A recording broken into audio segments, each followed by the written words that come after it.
Kumusta po kayo? Bago po ang lahat, first things first.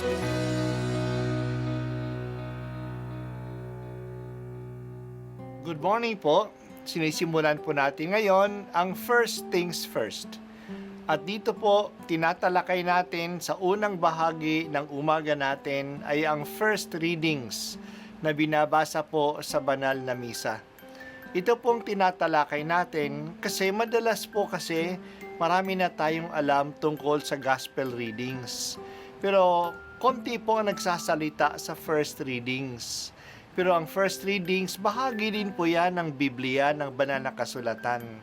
Kaya susubaybayan po natin ang mga first readings, basahin po natin at kuminsan kailangan ng basahin ng 2 o 3 beses bago maintindihan kasi hindi po tayo familiar sa mga istorya at sa mga kaisipan na tinatalakay dito.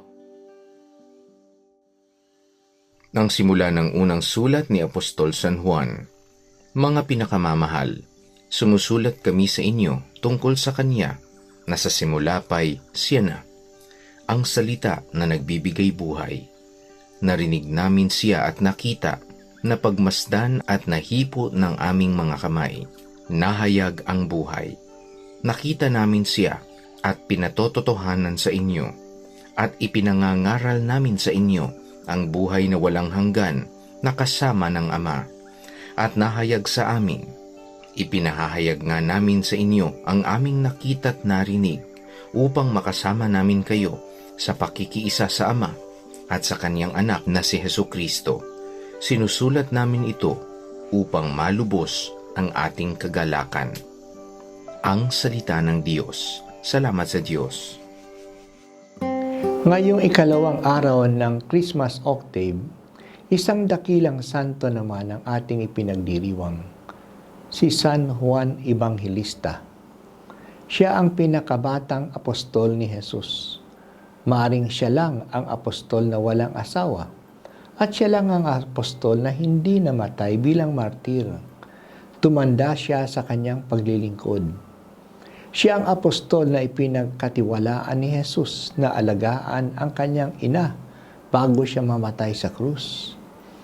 Malalim ang pagkakilala ng apostol na ito sa kanyang Panginoon na pinaglingkuran at pinakilala ito sa kanyang pagbabahagi sa lahat ng mga Kristiyano sa pamamagitan ng ebanghelyo na kanyang isinulat, ang ika-4 na ebanghelyo natin.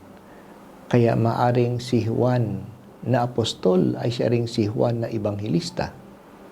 Nag-iwan din siya ng 3 maiksing liham na ngayong araw ay ating sisimulang babasahin araw-araw. Nagsimula ang unang liham ni Juan sa pagbibigay ng kanyang paksa. Ang paksa niya ay tungkol sa salita na nagbibigay buhay. Ang salitang ito ay naroon na sa simula pa. Ito ang salitang manlilikha. Pero ang salitang ito ay naging konkreto. Hindi na ito isang tunog lang o isang letra. Naging tao ang salitang ito. Kaya siya ay narinig natin. Nakita, nahipo ng ating kamay. Naging saksi siya kasi nakipamuhay siya kay Jesus. Ang salitang ito ang nagpapakilala sa Ama na kanyang ipinahahayag upang ang mga Kristiyano ay makiisa sa Ama at kay Jesus. Sinusulat ni Juan ang mga ito, hindi lang upang magkaroon tayo ng kaalaman, kundi upang makiisa tayo sa kanilang buhay at sa ganitong paraan malubos ang kagalakan nila.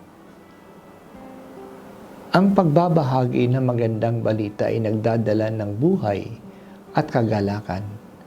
Hindi lang sa tumatanggap ng magandang balita, kundi pati na rin sa nagbabalita.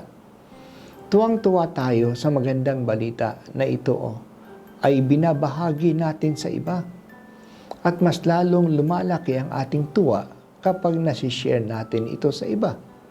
So by spreading the good news, we share our joy and receive joy.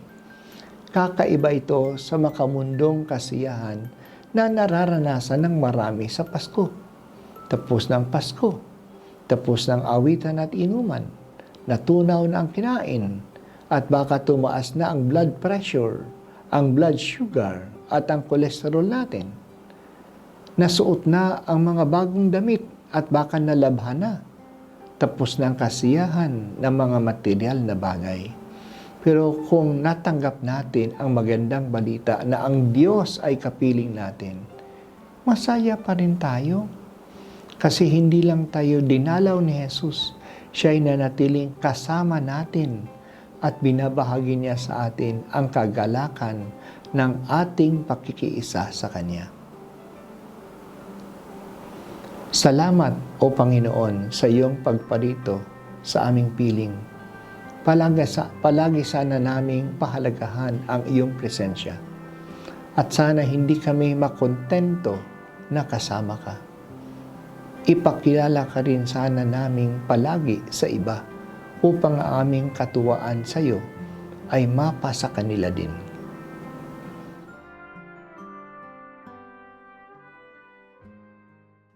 At ako po ay si Bishop Broderick Pabilio dito sa First Things First.